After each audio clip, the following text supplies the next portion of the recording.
हूँ। So US threatens 100% tariff on BRICS countries. तो सबसे पहले अगर हम बात करें यूएस के 100% टैरिफ की, तो ये एक डायरेक्ट इकोनॉमिक अटैक है ब्रिक्स कंट्रीज पर। यूएस का कहना है कि अगर ब्रिक्स नए करेंसी के साथ आगे बढ़ेंगे तो उनका अमेरिका की मार्केट में एंट्री बंद हो जाएगा और या फिर उनको 100% टैरिफ उन्हें देना पड़ेगा। तो जो ब्रिक्स कंट्रीज के गुड जो कि यूएस के मार्केट में ऑब्वियसली बात है 100% टैरिफ के बाद डबल से ज्यादा ही हो जाएंगे, और इसका रिजल्ट क्या होगा कि यूएस कंज्यूमर के लिए जो इम्पोर्ट गुड्स हैं वो ऑब्वियसली महंगी हो जाएगी। फॉर एग्जांपल, अगर कोई चीज यूएस का सिटीजन अगर उसे कोई $100 में पड़ रही थी, अगर 100% टैरिफ पड़ेगा तो उसे 200 की पड़ेगी, 200 से ज्यादा की पड़ेगी। तो इससे इम्पैक्ट क्या आएगा यूएस पे और इम्पैक्ट क्या आएगा ब्रिक्स कंट्रीज पे, वो सारी चीजें हम आज देखेंगे। चाहे वो कोई से भी गुड्स हो सकते हैं, चाहे वो चाइना के इलेक्ट्रॉनिक्स और इंडिया के टेक्सटाइल या ब्राजील का कॉफी। और अगर टैरिफ बढ़े तो ब्रिक्स इकोनॉमिक्स को नए बायर्स ढूंढने पड़ेंगे जो कि ग्लोबल ट्रेड डिसरप्शन और क्रिएट करे। अगर हम इम्पैक्ट करें ऑन यूएस इकोनॉमी, चाहे वो इन्फ्लेशन हो या ट्रेड वॉर से रिलेटेड, तो हायर प्राइसेस फॉर कंज्यूमर्स। अगर टैरिफ लगते हैं तो यूएस कंज्यूमर्स को चाइनीज इलेक्ट्रॉनिक्स, इंडियन क्लॉथ्स या फार्मास्यूटिकल्स और ब्राजील फूड प्रोडक्ट्स के लिए ज्यादा पैसे देने होंगे। ये डायरेक्टली इन्फ्लेशन को बढ़ाता है यूएस। और इवन जो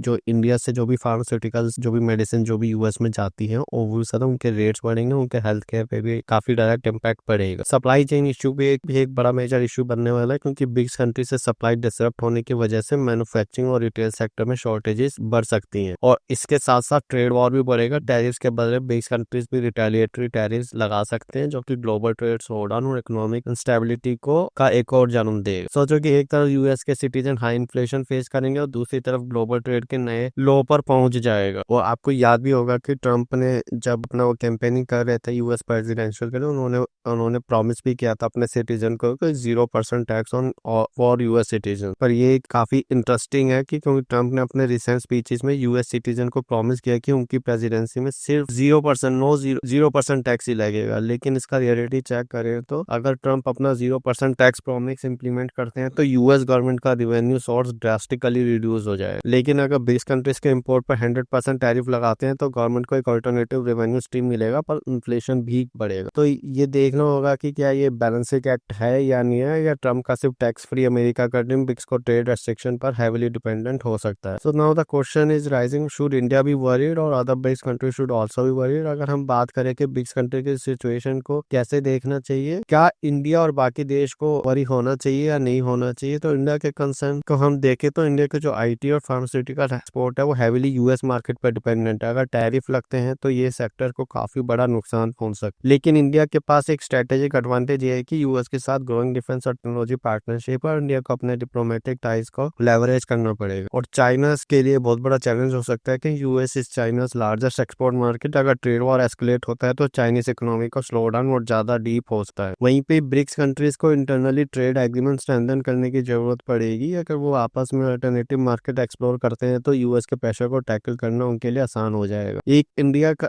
और यूएस का जो ट्रेड रिलेशन है वो ऐसा है कि सिर्फ इंडिया इस यूएस के साथ में सरप्लस में रहता है। अदरवाइज और कंट्रीज में देखो तो हमेशा वो इंपोर्ट ज्यादा करता है और export come. So will the US dollar survive this challenge? अब असली सवाल तो यही है ना कि क्या ब्रिक्स नए करेंसी के साथ यूएस डॉलर को चैलेंज कर पाएंगे या नहीं कर पाएंगे। यूएस की वार्निंग के बावजूद ब्रिक्स की करेंसी प्लान एक मेजर शिफ्ट का सिग्नल है। डॉलर की डोमिनेंस स्लो डाउन हो सकती है, स्पेशली अगर ब्रिक्स अपने रिसोर्सेज और ट्रेड को डॉलर फ्री बनाते हैं। लेकिन यूएस का जियोपॉलिटिकल इकोनॉमिक इन्फ्लुएंस अभी भी स्ट्रॉन्ग है और वो अपनी डॉलर की सुप्रीमेसी प्रोटेक्ट करने के लिए कुछ भी करने को तैयार। So what should India do to avoid this kind of issue? तो इंडिया को एक केयरफुली बैलेंस्ड अप्रोच की जरूरत अपनानी चाहिए। ये कुछ स्टेप्स हो सकते हैं, जैसे कि डिप्लोमेटिक एंगेजमेंट, यूएस और ब्रिक्स दोनों एक साथ कंस्ट्रक्टिव डायलॉग्स मेंटेन करे, ट्रेड डाइवर्सिफाई करे, यूएस डिपेंडेंट सेक्टर्स को डाइवर्सिफाई करके नए मार्केट एक्सप्लोर करने चाहिए। और वहीं पर ये अगर ब्रिक्स करेंसी एक रियलिटी बनती है तो इंडिया को अपना नेशनल इंटरेस्ट के हिसाब से ही कैलकुलेटेड